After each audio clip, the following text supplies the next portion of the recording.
ਤੁਸੀਂ ਆਪਣਾ ਚਿਹਰਾ ਦੇਖਿਆ ਨਹੀਂ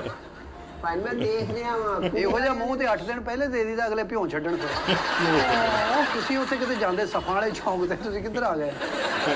ਜਿਹੜਾ ਦਰਖਤ ਦੇ ਉੱਤੇ ਨਹੀਂ ਕਿੱਲ ਨਾਲ ਸ਼ੀਸ਼ਾ ਟੰਗ ਕੇ ਬੈਠਾ ਹੁੰਦਾ ਉਹ ਤੁਹਾਡੇ ਕੋਲ ਟੱਕ ਟੁੱਕ ਵੀ ਲੱਗ ਜੇ ਫੜਕੜੀ ਵੀ ਲਾ ਦੇ ਕਿਤੇ ਭਾਈ ਤੁਸੀਂ ਇਹ ਦੱਸੋ ਵੀ ਤੁਸੀਂ ਮੈਨੂੰ ਇੰਟਰਰਪਟ ਕਿਉਂ ਕਰ ਰਹੇ ਹੋ ਤੁਹਾਨੂੰ ਇਹ ਕਿਹੜੀ ਜ਼ਰੂਰਤ ਨਹੀਂ ਗੱਲਾਂ ਕਰਨ ਭਾਈ ਦੇਖੋ ਅਸੀਂ ਵੀ ਦੁਨੀਆਦਾਰੀ 'ਚ ਰਹਿੰਦੇ ਆ ਦੂਲੇ ਅਸੀਂ ਵੀ ਬੜੇ ਦੇਖੇ ਨੇ ਤੇ ਇਹ ਵੀ ਦੇਖੋ ਤੁਸੀਂ ਵੇਖ ਲਿਆ ਬਸ ਹੁਣ ਲੈ ਜਾਓ ਕਿੱਥੇ ਤੁਸੀਂ ਮੈਂ ਸ਼ਾਦੀ ਹੈਗੀ ਵੇ ਬਰਾਤ ਦੀ ਮੈਂ ਤਿਆਰੀ ਕਰਨ ਵਾਸਤੇ ਆਇਆ ਵਾਂ ਮੈਂ ਤਿਆਰ ਹੋਣ ਵਾਸਤੇ ਆਇਆ ਵਾਂ ਅੱਛਾ ਅਜੇ ਤਿਆਰ ਹੋਏ ਨਹੀਂ ਨਹੀਂ ਭਾਈ ਨਾ ਤੁਸੀਂ ਜਿੰਨਾ ਵੀ ਤਿਆਰ ਹੋ ਜਾਓ ਤੇ ਇੰਜ ਹੀ ਰਹਿਣਾ ਭਾਈ ਨਾ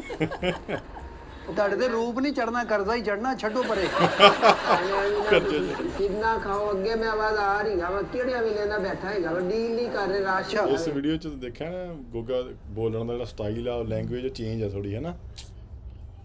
ਭਾਈ ਨਾ ਅਰੇਂਜ ਮੈਰਿਜ ਸ਼ਾਦੀ ਹੋ ਰਹੀ ਤੁਹਾਡੀ ਜਾਂ ਲਵ ਮੈਰਿਜ ਲਵ ਮੈਰਿਜ ਹੋ ਰਹੀ ਓਏ ਹੱਸਿਆ ਵੀ ਗੋਗਾ ਜੀ ਮੈਂ ਆਪਣੀ ਦੱਸ ਰਿਹਾ ਅੱਛਾ ਜੀ ਗੋਗਾ ਲਵ ਮੈਰਿਜ ਕਰਾ ਰਿਹਾ ਤੁਹਾਨੂੰ ਇੱਥੋਂ ਤੋਂ ਬਾਹਰੋਂ ਲੱਗਦਾ ਆਏ ਹੋ ਹਾਂਜੀ ਮੈਂ ਬਾਹਰੋਂ ਹੀ ਆਇਆ ਜੀ ਤੁਸੀਂ ਲੱਗ ਵੀ ਬਾਹਰ ਲੈ ਰਹੇ ਹੋ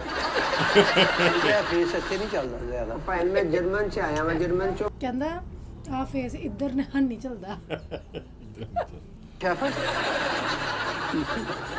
ਭਾਈ ਨੇ ਜਰਮਨ ਚ ਮੈਂ ਰਿਹਾ ਮੈਂ ਬਿਜ਼ਨਸ ਸੀਗਾ ਸੀ ਹੁਣ ਮੈਂ ਇੱਥੇ ਆਇਆ ਮੈਂ ਸ਼ਾਦੀ ਵਾਸਤੇ ਅੱਛਾ ਅੱਛਾ ਅੱਛਾ ਚਲੋ ਜੀ ਮੁਬਾਰਕ ਹੋਵੇ ਤੁਹਾਨੂੰ ਜੀ ਬਹੁਤ ਖੈਰ ਬਹੁਤ ਮੁਬਾਰਕ ਭਾਈ ਨੂੰ ਖੈਰ ਚਲੋ ਅੱਛੀ ਗੱਲ ਹੈ ਸ਼ਾਦੀ ਕਰਨੀ ਚਾਹੀਦੀ ਹੈ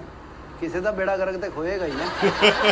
ਬੇੜਾ ਗਰਕ ਵਾਲੀ ਕਿਹੜੀ ਗੱਲ ਹੀ ਹੈ ਭਾਈ ਉਹ ਜਿਹੜੀ ਸਾਡੀ ਭੈਣ ਤੁਹਾਡੇ ਘਰ ਆਣੀ ਹੈ ਨਸੀਬਾਂ ਵਾਲੀ ਉਹ ਕੀ ਕਰਦੀ ਹੈ ਭਾਈ ਨਾ ਅਜੇ ਤੇ ਉਹਨਾਂ ਦੀ ਪੜ੍ਹਾਈ ਮੁਕੰਮਲ ਨਹੀਂ ਹੋਈ ਲੇਕਿਨ ਮੈਂ ਪੜ੍ਹਾਈ ਨਹੀਂ ਤੁਹਾਨੂੰ ਵੇਖ ਕੇ ਤੇ ਉਹਨਾਂ ਨੇ ਹੋਰ ਪੜਨ ਲੱਗ ਪੈਣਾ ਮੂੰਹ 'ਚ ਪਲ ਕੇ ਕੁਝ ਪੜਨ ਲੱਗ ਪੈਣਾ ਭਾਈ ਨਾ ਸਟੱਡੀ ਕਰ ਰਹੇ ਨੇ ਮੈਂ ਉਹਨਾਂ ਨੂੰ ਕਿਹਾ ਸਟੱਡੀ ਬੰਦ ਕਰ ਦੇ ਹੁਣ ਸ਼ਾਦੀ ਕਰਵਾ ਮੇਰੇ ਨਾਲ ਅੱਛਾ ਉਹ ਸਟੱਡੀ ਕਰ ਰਿਹਾ ਤੇ ਤੁਸੀਂ ਤੇ ਮਾਸ਼ਾਅੱਲਾ ਬੜੇ ਐਡੇ ਵੱਡੇ ਹੋ ਗਏ ਤੇ ਫਿਰ ਮਤਲਬ ਕਿਸ ਤਰ੍ਹਾਂ ਲਵ ਮੈਰਿਜ ਹੋ ਗਈ ਇਹ ਐਡੇ ਵੱਡੇ ਕੋਈ ਭਰਾ ਨੇ ਜਿਹੜੀ ਲਵ ਮੈਰਿਜ ਹੈਗੀ ਨਾ ਇਹ ਇੱਕ ਵੀ ਨਹੀਂ ਪਤਾ ਲੱਗਦਾ ਹੈਗਾ ਬਸ ਉਹਨਾਂ ਨੇ ਮੈਨੂੰ ਉੱਥੇ ਫੇਸਬੁੱਕ ਤੇ ਵੇਖਿਆ ਹੈਗਾ ਵੇ ਅੱਛਾ ਤੁਹਾਨੂੰ ਫੇਸਬੁੱਕ ਤੇ ਜੀ ਜੀ